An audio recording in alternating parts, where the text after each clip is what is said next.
The morning sun was just beginning to peek over the Rocky Mountains as Staff Sergeant James Mitchell parked his old Ford pickup truck at the Silver Creek Trail parking lot. It was 6:30 a.m. on a quiet Saturday morning in early October, and the crisp mountain air felt refreshing against his face. At 32 years old, Mitchell's face carried the weathered experience of someone who had seen more than most people see in a lifetime.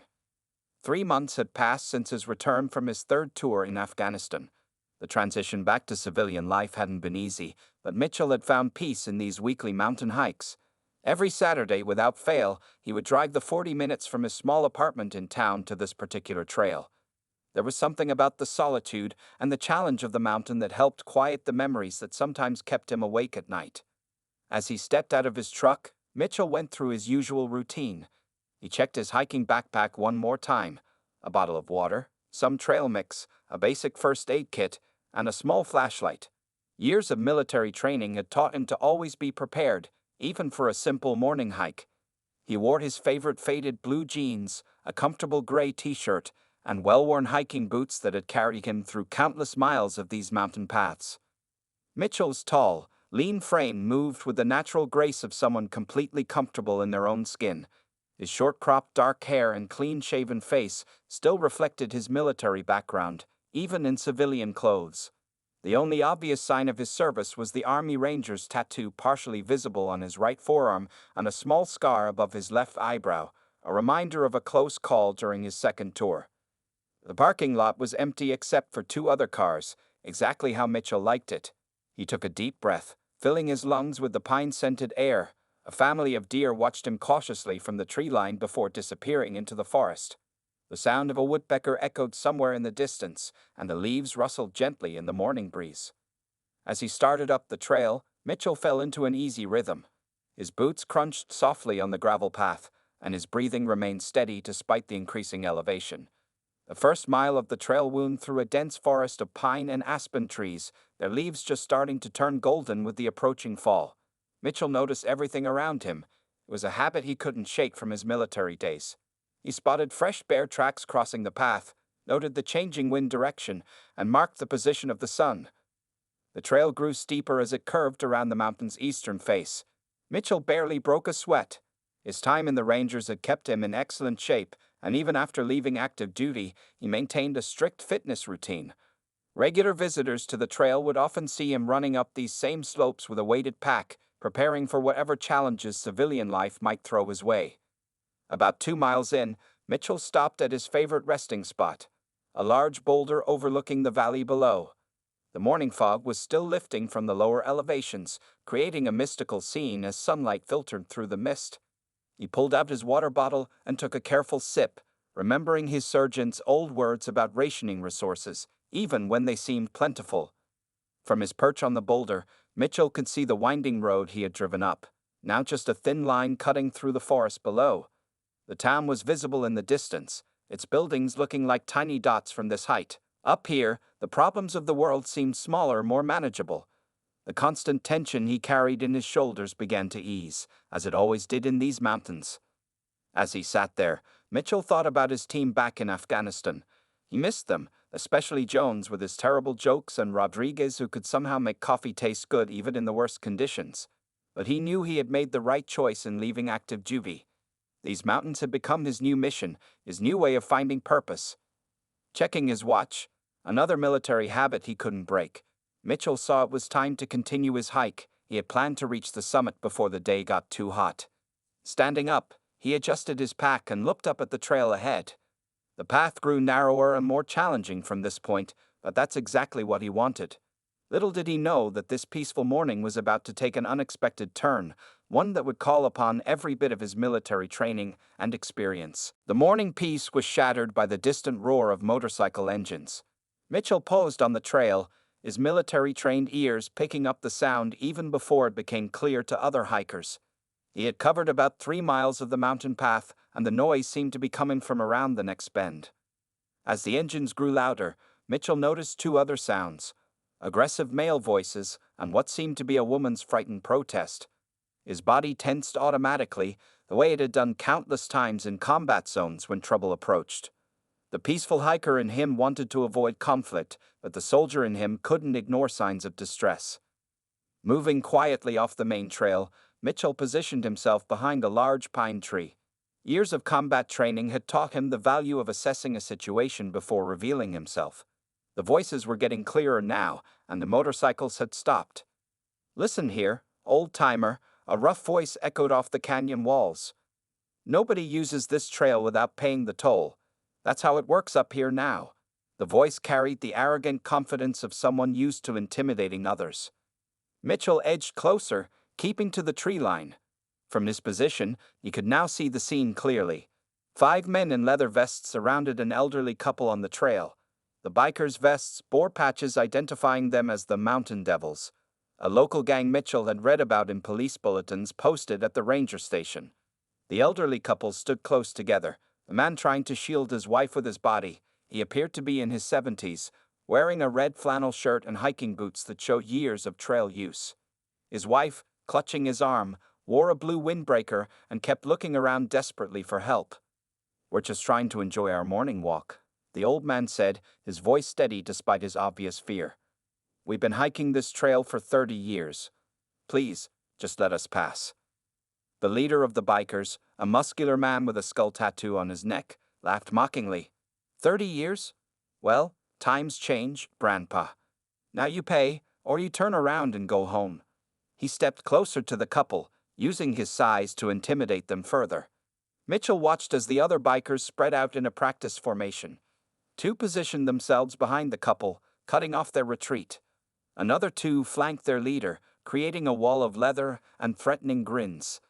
These weren't random troublemakers, they had done this before. The elderly woman fumbled with her small backpack. "I have $40, she said, her hands trembling. "Please, just take it and let us go." "40? The skull-tattooed leader snorted. "Lady, the toll is $100 each." He emphasized the last word by poking his finger into the old man's chest, causing him to stumble slightly. Mitchell's jaw tightened as he continued his observation. The bikers were armed, not with guns, but he could see chains hanging from belt loops, and at least 2 of them had knives poorly concealed in their boots. Their motorcycles, parked haphazardly across the trail, blocked any easy escape route. A memory flashed through Mitchell's mind. A village in Afghanistan where local thugs had terrorized farmers for protection money. He had seen this type of intimidation before, and he knew it only got worse when left unchecked. The old man reached for his wallet, his dignity crumbling as he prepared to hand over their hiking money. His wife had started crying softly, a sound mixing with the morning breeze and distant bird calls that now seemed mockingly peaceful. Mitchell had seen enough. As a ranger, he had sworn to protect others from those who would harm them. That duty didn't end when he left the service. He double-checked the position of each biker, noting their stance, their weapons, their likely reaction times. His combat training kicked in automatically, mapping out scenarios and responses. Stepping out from behind the tree would mean getting involved in a 5-against-1 situation. The smart move would be to call the Rangers and wait for backup. But Mitchell knew the elderly couple couldn't wait that long, and he had handled worse odds in combat. Taking a deep breath, Mitchell prepared to reveal himself. The peaceful morning hike he had planned was about to turn into something very different. But as he looked at the frightened elderly couple and the sneering bikers, he knew there was only one choice he could make. Mitchell stood quietly behind a large pine tree, assessing the situation before him with the calculated precision that had kept him alive through 3 combat tours. The elderly couple, the man probably in his 70s, wearing a red flannel shirt and khaki hiking pants, and his wife in a blue windbreaker, were clearly distressed. The woman's hands trembled as she clutched her husband's arm, while the old man tried his best to appear brave despite his obvious fear.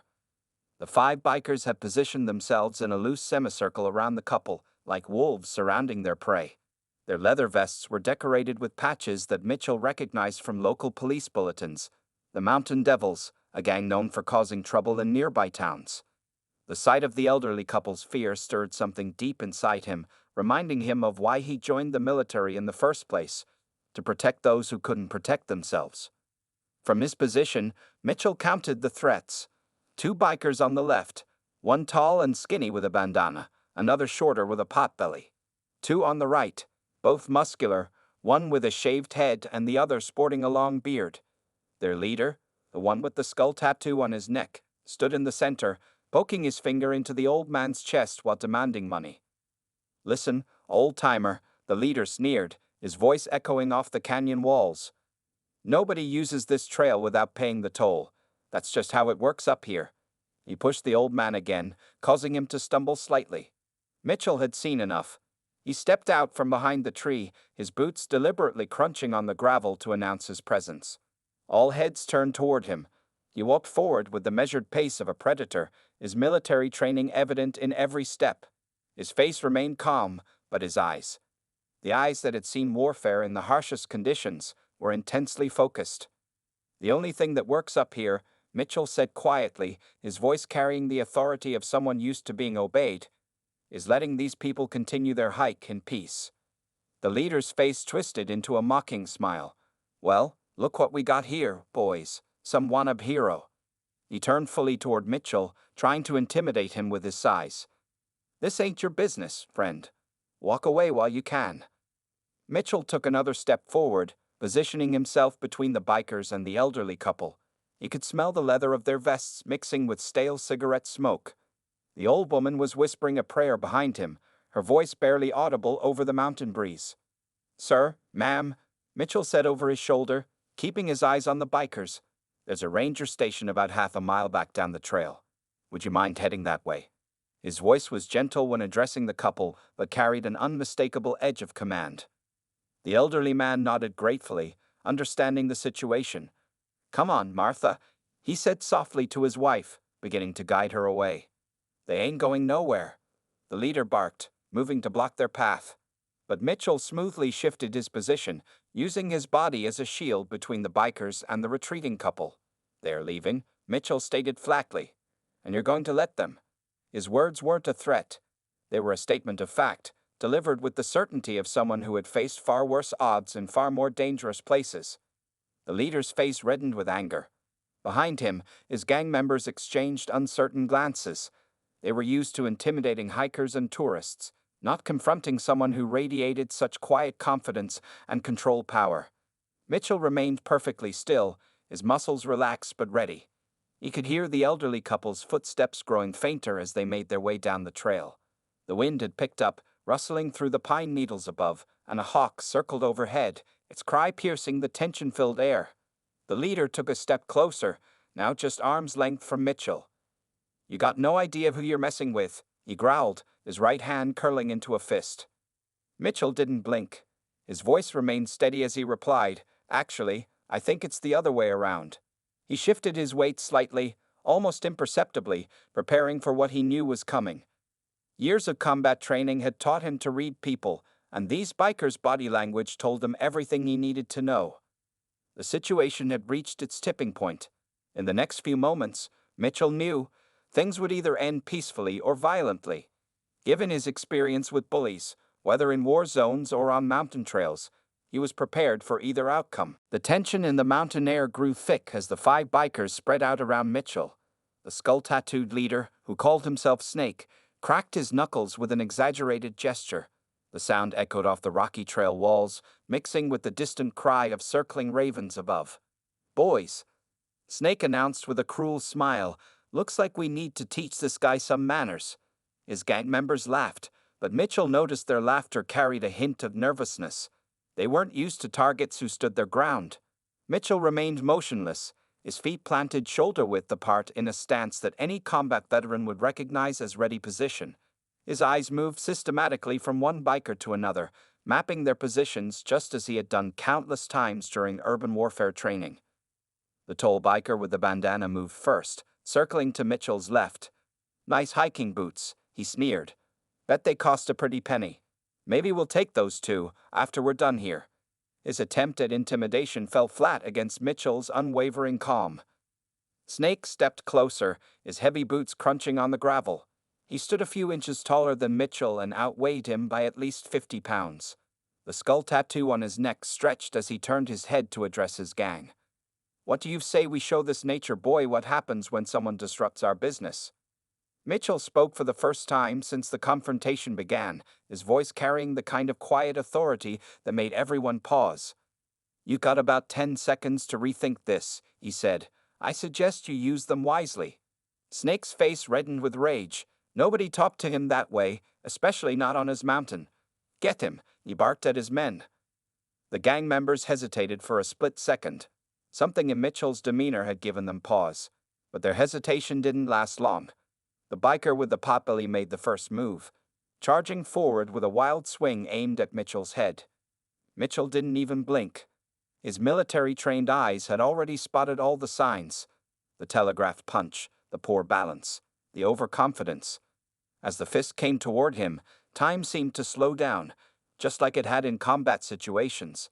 He noticed everything: the way the sunlight glinted off the biker's rings, the sound of gravel shifting under boots, the sharp intake of breath from the other gang members watching. The bandana-wearing biker tried to grab Mitchell from behind while he was distracted by the first attack. But Mitchell had spent years training for multiple opponents. He heard the crunch of gravel behind him, sensed the movement in his peripheral vision. His body reacted with the muscle memory built through thousands of hours of combat training. Snake watched in disbelief as his two men failed to lay a hand on Mitchell. His eyes narrowed, and his hand moved toward the back of his vest, where a bulge suggested a concealed weapon. Mitchell noticed this too. He had been trained to spot hidden weapons in much more challenging conditions than this mountain trail. "I wouldn't," Mitchell said calmly, his eyes locked on Snake's movement. "That would change things considerably." The warning in his voice was clear, and Snake's hand froze. The bearded biker, who had been hanging back, suddenly called out, "Hey Snake, look at his forearm, that's an Army Ranger's tattoo." The revelation caused a visible shift in the group's dynamics. The Rangers' reputation preceded them, and even these tough-acting bikers knew what it meant. Snake tried to maintain his authority, but Mitchell could see the uncertainty creeping into his eyes. "Rangers, huh?" Snake spat on the ground, but his voice had lost some of its earlier confidence. "Don't mean nothing up here in the mountains." Mitchell allowed himself a small smile, not one of amusement, but the kind of smile that suggested he knew something they didn't. 3 tours in Afghanistan," he said quietly. "Mountains there make these look like hills. Want to guess what we did in those mountains?" The air grew still. Even the wind seemed to hold its breath. The bikers exchanged glances, their earlier bravado evaporating as they realized they had grossly miscalculated their target. They weren't facing some random hiker. They were squaring off against a highly trained combat veteran who looked completely at ease despite being outnumbered. Snake's next move would determine how this situation played out. His fingers twitched near his vest again, his pride wrestling with his survival instinct. Mitchell remained perfectly still, but every muscle in his body was ready. The next few seconds would decide whether this confrontation ended with words or action. The mountain trail had become an arena of tension, with Mitchell and the 5 bikers locked in a standoff that could explode any second.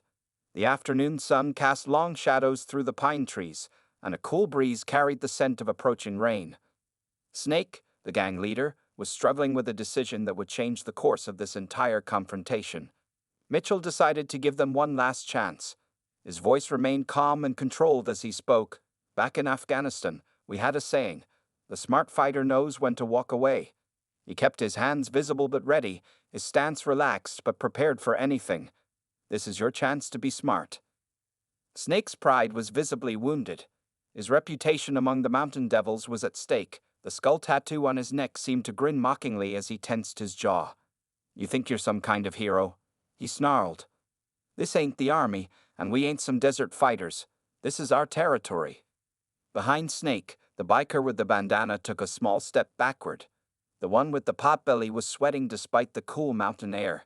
Even the bearded biker, who had been so eager for action earlier, now looked uncertain.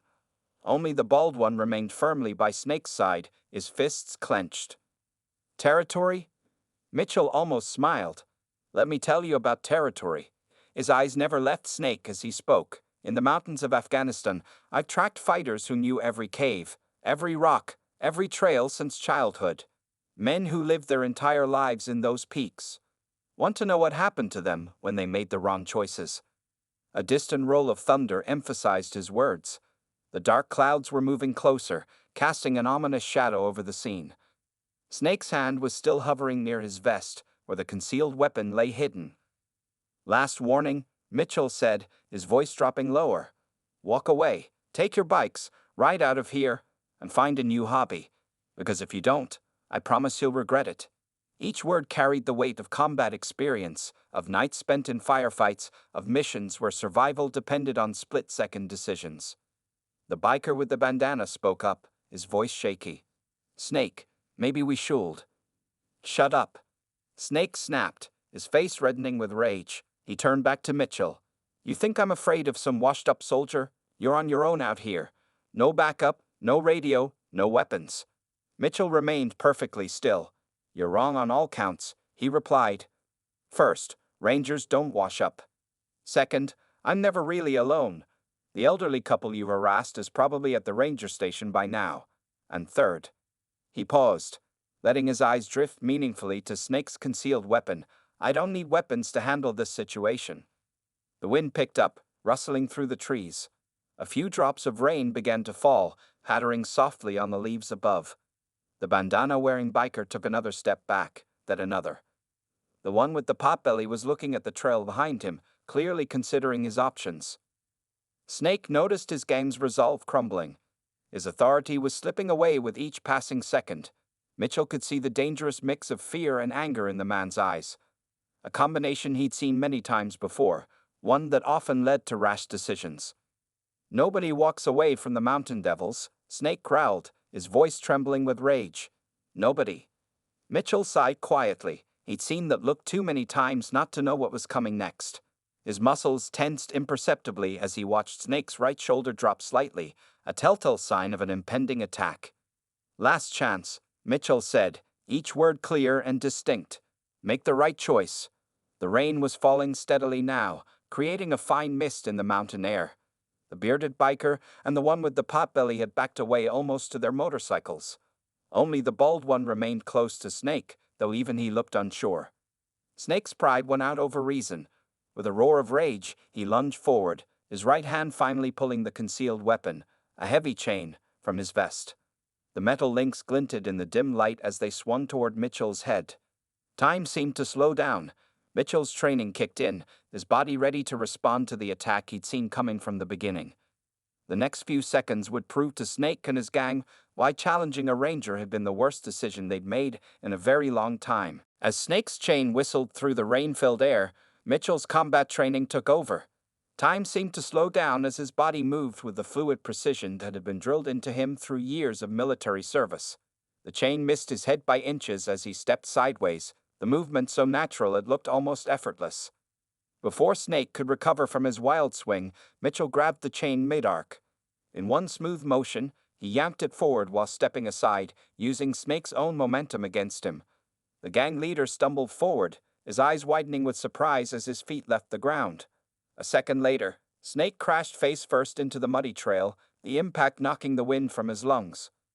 The bald biker charged forward with a roar, throwing a heavy punch aimed at Mitchell's kidney. But Mitchell had already anticipated this move. He shifted his weight, allowing the punch to sail past him. In the same fluid motion, he trapped the biker's extended arm, using a simple joint lock that every ranger learned in basic combat training. "Arg!" The bald biker screamed as Mitchell applied just enough pressure to send him down to his knees. The sound echoed off the mountain walls, mixing with the pattering rain. Snake was struggling to his feet, mud dripping from his leather vest. His face was a mask of rage and disbelief. He had never been humiliated like this, especially not in front of his gang. With an angry growl, he pulled a switchblade from his boot. A desperate move that Mitchell had seen coming. "Really bad decision," Mitchell said calmly, releasing the bald biker with a warning twist of his arm. The bald man crawled away, clutching his shoulder. Snake lunged forward with the knife, but his movements were sloppy with anger. Mitchell stepped inside his attack, his right hand catching Snake's knife hand while his left forearm struck the gang leader's chest. In a movement that looked almost choreographed, Mitchell redirected Snake's charge into a controlled fall. The knife clattered away on the rocky trail as Snake hit the ground for the second time. The biker with the bandana finally found his courage and rushed Mitchell from behind. But years of combat experience had taught Mitchell never to forget about multiple threats. He'd heard the footsteps in the gravel and reacted without looking. Pivoting smoothly, Mitchell used his attacker's momentum to flip him over his hip. The bandana-wearing biker landed hard on his back, gasping as the air left his lungs. Thunder rolled across the mountains as Mitchell stood calmly in the center of the chaos he had created. 3 bikers lay on the ground around him, while the other 2, the bearded one and the one with the potbelly, stood frozen by their motorcycles, their faces pale with shock. Snake tried to push himself up again, but Mitchell placed a firm boot on his back, applying just enough pressure to keep him down. "Stay down," Mitchell advised quietly. "You've already made enough bad choices today." The rain was falling steadily now, washing away the dust and dirt of the brief but decisive confrontation. Mitchell's movements had been precise and controlled throughout. He hadn't thrown a single punch. Instead, he had used his attacker's own energy against them, just as his combat instructors had taught him years ago. "Your friend needs medical attention," Mitchell said, nodding toward the bald biker who was still holding his shoulder.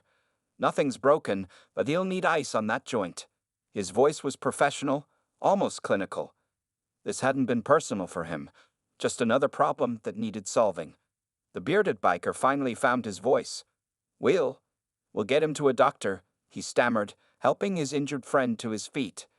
Mitchell removed his boot from Snake's back, allowing the gang leader to slowly roll over. Snake's face was a mixture of mud and humiliation, his earlier bravado completely gone. "The elderly couple you tried to rob," Mitchell said, looking down at him. "They'd hike here every week. If I ever hear about you or your friends bothering anyone on these trails again, our next meeting won't be this pleasant." The potbelly biker was already starting his motorcycle, eager to leave. The others were slowly getting to their feet, avoiding eye contact with Mitchell. Their tough guy image had been shattered in less than a minute by a man who hadn't even broken a sweat. Snake finally spoke, his voice hoarse. Who are you?" Mitchell looked at him for a long moment before responding. "Just a hiker who prefers peaceful trails." He stepped back, giving them space to retreat. "Remember what I said about these trails. I'll be watching." The sound of motorcycle engines faded into the distance as the rain continued to fall on the mountain trail. Mitchell stood quietly, watching until the last bike disappeared around the bend. Small puddles were forming on the path, reflecting the gray sky above. The entire confrontation had lasted less than 5 minutes, but its impact would be felt for much longer. Bending down, Mitchell picked up the abandoned chain and knife, planning to hand them over to the park rangers. As he secured the items in his backpack, he heard voices approaching from the lower trail. Looking up, he saw 2 uniformed park rangers making their way toward him, accompanied by the elderly couple from earlier. "That's him," the old woman, Martha, called out excitedly. "That's the young man who helped us." She was holding her husband's arm, her earlier fear replaced by relief and gratitude. Her husband, despite his age, was keeping up a brisk pace as they approached. The lead ranger, whose name tag read Wilson, stepped forward with a mix of concern and curiosity on his face. "Sir, are you all right? The Hendersons here told us about the bikers." He glanced around the muddy trail, noting the obvious signs of the recent altercation. Mitchell nodded calmly. "Everything's fine now. The situation has been resolved." He reached into his backpack and carefully handed over the chain and knife to the ranger. "You might want to add these to your evidence locker." The second ranger, a younger woman named Peterson, was already taking photos of the scene with her department-issued camera. "We've had trouble with the mountain devils before," she explained, photographing the tire tracks in the mud. "But they've never been this bold. Usually, they stick to vandalism and minor harassment." The elderly man, Mr. Henderson, stepped forward and extended his hand to Mitchell. "Young man, I don't know how to thank you properly." His grip was firm despite his age, his eyes bright with emotion. "I'm Richard Henderson, and this is my wife, Martha. We've been hiking these trails every week for 30 years. Mitchell shook his hand warmly. "James Mitchell, sir. No thanks necessary. I'm just glad you and your wife are safe." The rain had softened to a gentle drizzle, and a patch of blue sky was visible through the clouds. Martha Henderson moved closer, her eyes taking in Mitchell's composed demeanor. "Richard," she said to her husband, "doesn't he remind you of our Tommy?" Her voice carried a hint of both pride and sadness, the same quiet strength. Richard nodded, his expression softening. "Our son," he explained to Mitchell. "Marine Corps. He fell in Fallujah in 2004. Mitchell's face showed understanding and respect. "It was an honor to serve alongside Marines, sir. They're some of the finest warriors I've ever known." Ranger Wilson finished examining the chain and knife, placing them in an evidence bag. Mr. Mitchell, we'll need a statement from you. Those bikers have been causing problems all across the state parks in this area. This could help us build a case against them. As Mitchell began giving his statement to the Rangers, Martha Henderson opened her backpack and pulled out a small container. Here, she said, pressing it into Mitchell's hands. I always pack extra sandwiches for our hikes. Turkey and Swiss, they were Tommy's favorite. The gesture touched Mitchell more deeply than he expected. He accepted the container with a grateful nod, remembering similar acts of kindness from local villagers during his tours overseas. Ranger Peterson finished taking photos and approached the group. The Mountain Devils won't be back here anytime soon, she said confidently. Word travels fast among these types. Once they hear they were taken down by a single hiker, their reputation will be shot. Speaking of reputations, Richard Henderson added with a smile, wait until our hiking group hears about this. We meet every Thursday at the community center. You'd be more than welcome to join us, James. Mitchell looked at the elderly couple, seeing in them the same spirit of resilience he witnessed in communities across war zones. People who refused to be intimidated, who stood their ground with quiet dignity. I might just take you up on that offer, sir. The rain had stopped completely now, and the sun was breaking through the clouds. Ranger Wilson closed his notebook and shook Mitchell's hand. We got your contact information if we need anything else. And thank you. It's good to know there are still people willing to stand up for others. Martha Henderson touched Mitchell's arm gently. Will you be all right finishing your hike alone? We could wait for you at the ranger station. Mitchell smiled, a genuine warmth reaching his eyes. I appreciate the offer, ma'am, but I'll be fine. The mountain feels a lot friendlier now. 2 months had passed since the incident on Silver Creek Trail, and the autumn colors had given way to winter's first snow. The story of the soldier who stood up to the Mountain Devils had spread through the local hiking community like wildfire, though Mitchell himself remained humble about the whole affair. On this crisp December morning, Mitchell's old Ford pickup wasn't the only vehicle in the trail parking lot anymore. Ever since the incident, more hikers had returned to the trails, no longer afraid of harassment. The Mountain Devils hadn't been seen in any state park since that rainy day, their reputation shattered by their encounter with a single Army Ranger. Mitchell stepped out of his truck, adjusting the warm winter hat on his head. As he checked his hiking gear, he heard familiar voices calling out to him. The Hendersons were making their way across the parking lot, bundled up against the cold. They weren't alone. Behind them came 6 other hikers, all members of their Thursday hiking group. James. Martha Henderson waved cheerfully, her breath visible in the cold air. Perfect timing. We were hoping to catch you this morning. She had taken to packing extra sandwiches every Saturday, knowing Mitchell would be on the trail. Richard Henderson reached out to shake Mitchell's hand. The Rangers called yesterday, he said with a satisfied smile. They've arrested 3 members of the Mountain Devils. Something about harassment charges across 5 different counties. Your statement helped build the case. Mitchell nodded, pleased but not surprised. Good to hear, sir. The trails belong to everyone, not just those who try to claim them through fear. The other hikers gathered around, their faces friendly and familiar now. Over the past weeks, Mitchell had gradually become part of their community. There was Bob, a retired high school teacher who knew every bird call in the mountains. Sarah, an emergency room nurse who carried the most comprehensive first aid kit Mitchell had ever seen, and Mike, a former park ranger who could tell stories about these trails for hours. You know, Sarah said, adjusting her backpack, since you started patrolling these trails, we've seen families coming back. Last weekend, I counted 3 school groups doing nature studies. Hasn't been this busy since before the bikers started causing trouble. Mitchell had noticed the change too. The trails were coming alive again with the sounds of children's laughter, elderly couples walking hand in hand, and nature enthusiasts with their cameras and binoculars. It reminded him of why he joined the Rangers in the first place, to protect people's freedom to live without fear. The community center asked if you considered giving a talk about trail safety, Bob mentioned as they started up the path. Nothing formal, just some basic tips for hikers. After what happened, people really value your experience. Mitchell considered the offer. He'd been hesitant about public speaking since returning from Afghanistan, preferring the solitude of his morning hikes. But something had changed in these past months.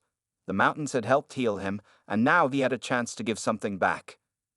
"I think I can do that," he replied, watching his breath form clouds in the cold air. "Maybe share some navigation tips, basic self-defense, what to pack for emergencies." Martha beamed at his response. "Wonderful, and afterward, we can have some of my turkey sandwiches. The whole hiking club swears by them now." As they hiked higher up the trail, the group naturally spread out into a comfortable formation. Mitchell found himself walking alongside Richard Henderson, who had become something of a father figure to him. "You know, son," Richard said quietly, "when we lost Tommy, Martha, and I thought about giving up hiking. These trails held too many memories." He paused, looking at the snow-covered peaks ahead. "But then we realized this is where he'd want us to be. And now, seeing how you've helped make these trails safe for everyone, well, it feels like Tommy's spirit is still watching over this place." Mitchell felt a familiar tightness in his throat. "Your son would be proud, sir, of both of you." They reached the boulder where Mitchell had first spotted the bikers that rainy day. Someone had placed a small wooden bench there now, with a plaque that read, "For all who protect these trails." Mitchell smiled, remembering how just a few months ago he'd sought solitude in these mountains to escape his memories of war. Instead, he found a new purpose and a new family. The trails had given him more than just peace. They'd given him a home, a community, and a chance to continue serving others, not with weapons of war, but with the quiet strength he'd learned in combat. As the group continued their hike, the morning sun caught the fresh snow, making the whole mountain sparkle. Mitchell looked at the peaceful faces around him and knew that some battles were worth fighting, not for glory or revenge, but for the simple right of good people to walk without fear in beautiful places.